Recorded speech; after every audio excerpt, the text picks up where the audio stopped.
Let's bring in Rodney Harrison, who hopefully will be in the Hall of Fame one of these days.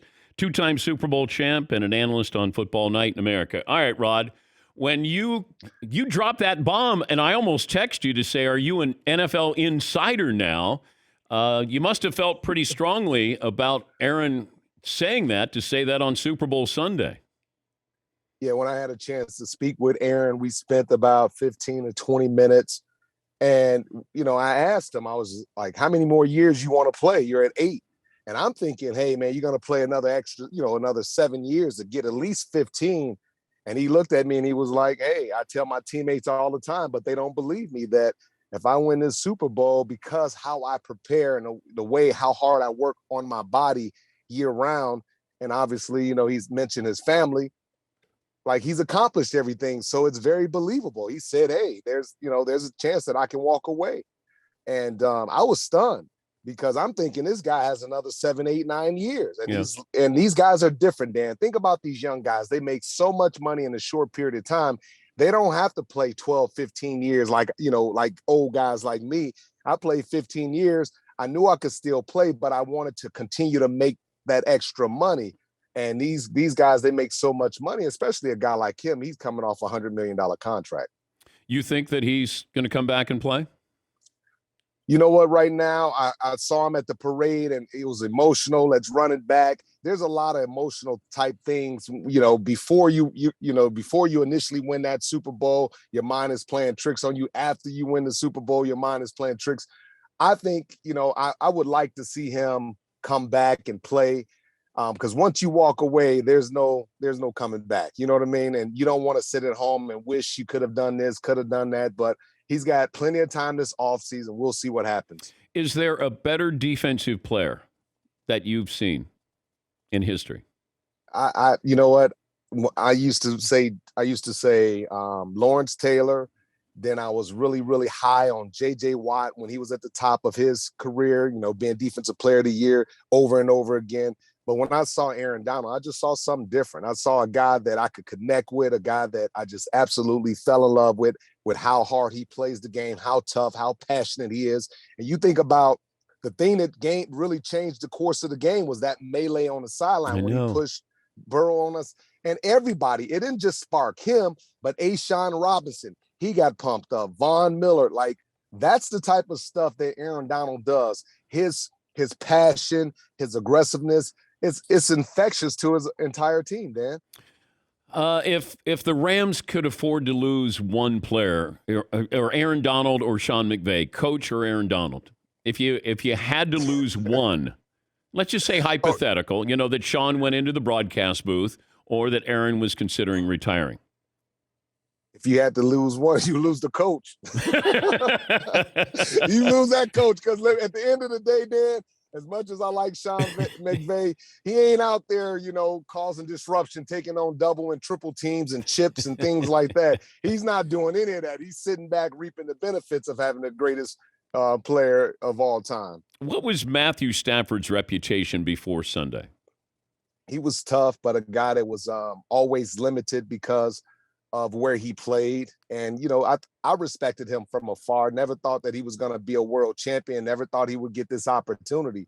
And, I hear a lot of people screaming and yelling, Hall of Fame. And I'm not quite yet, man. You still got, some work that you got to put in before we start talking Hall of Fame with Matthew Stafford. What did you think of the Bengals' approach to the Rams offense after OBJ went out? The Bengals' approach to the Rams? Yeah, defensively.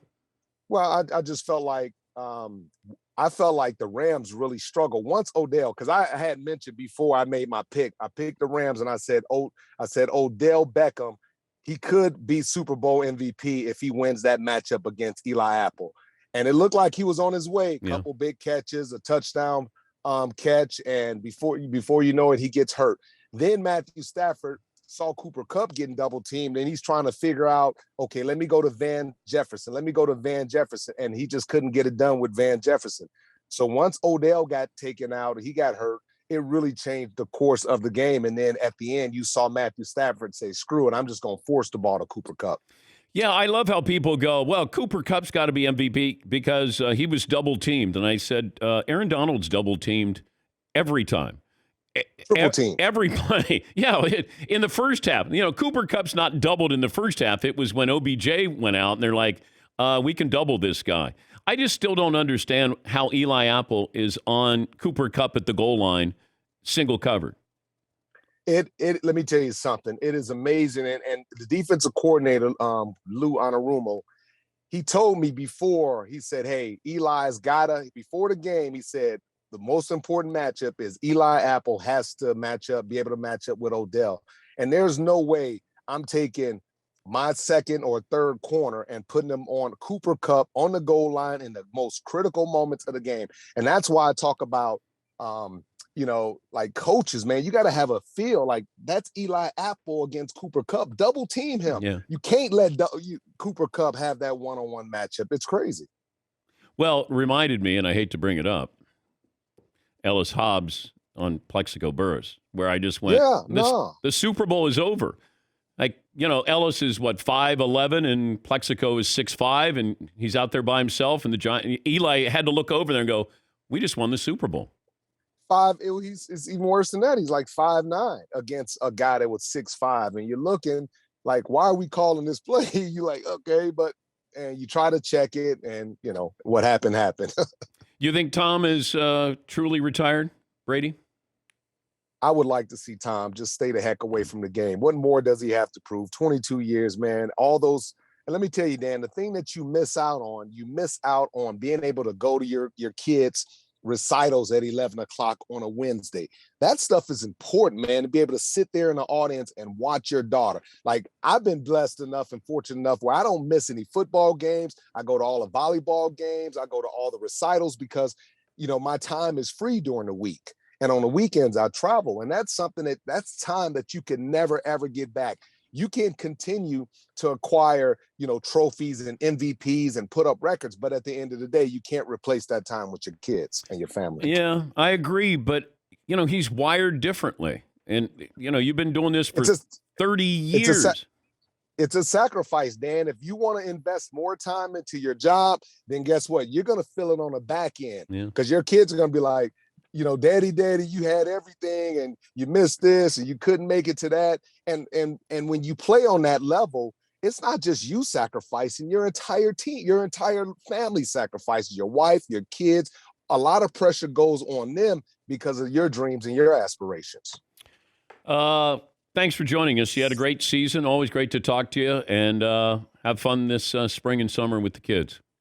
Hey, man, I appreciate it. I hate I couldn't get over to your table. I had a group over at the hotel, and I saw you over there. And at the end, I couldn't even get over there to you. So it's okay. Good to see you, Dan. I didn't take it personally, although Chris Sims came over, and then Tony Dungy came over, and Drew Brees came over. I mean, just my friends came over, Rod. Yeah, but they're not on television with you right now at 9 o'clock. Oh, okay. Morning. All right. That's fair enough. That's fair enough. Thank you, Rod. Love you, Dan. Take care, buddy. That's Rodney Harrison, NBC Football Night in America, 2-time Super Bowl champ.